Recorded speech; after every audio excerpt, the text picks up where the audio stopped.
அண்மை செய்திகள் சிலவற்றை பார்த்தோம். தொடர்ந்து பிற செய்திகளை பார்க்கலாம். பாஜக மூத்த தலைவரும் முன்னாள் துணை பிரதமருமான எல்.கே. அத்வானியின் பிறந்த நாள் இன்று. அவர் குறித்த ஒரு தொகுப்பு.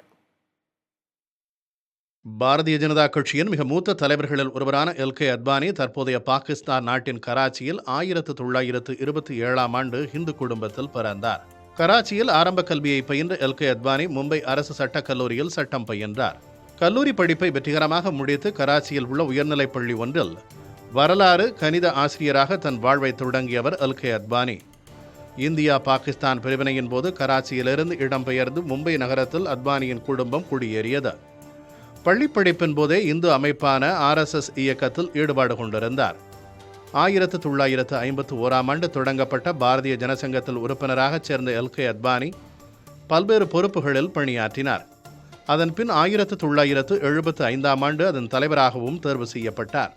இந்திரா காந்தி அரசு கொண்டு வந்த அவசர நிலையை கடுமையாக எதிர்த்து போராடி கவனம் ஈர்த்தவர் அத்வானி. மொரார்ஜி தேசாய் தலைமையில் அமைந்த ஜனதா கட்சி அரசில் ஒலிபரப்புத்துறை அமைச்சராக நியமிக்கப்பட்டார். அடல் பிகாரி வாஜ்பாயால் 1980இல் பாரதிய ஜனதா கட்சி தொடங்கப்பட்ட போது அதன் பொதுச் செயலாளராக எல்.கே. அத்வானி நியமிக்கப்பட்டார்.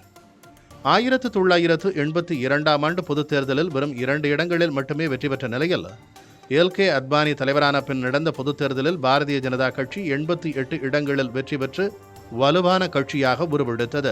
1989ஆம் ஆண்டு அயோத்தி விவகாரத்தை கையிலெடுத்த அத்வானி நாடு முழுவதும் யாத்திரை சென்று மக்களின் செல்வாக்கை பெற்றார்.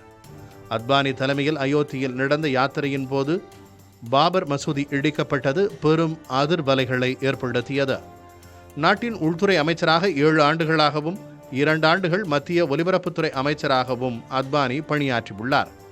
அதன்பின் 2002 முதல் 2004 வரை இந்திய துணை பிரதமராகவும் செயல்பட்ட அத்வானி வாஜ்பாய் ஓய்வுக்கு பிறகு பாரதிய ஜனதா கட்சி தலைவராக 3வது முறையாக தேர்வானார்.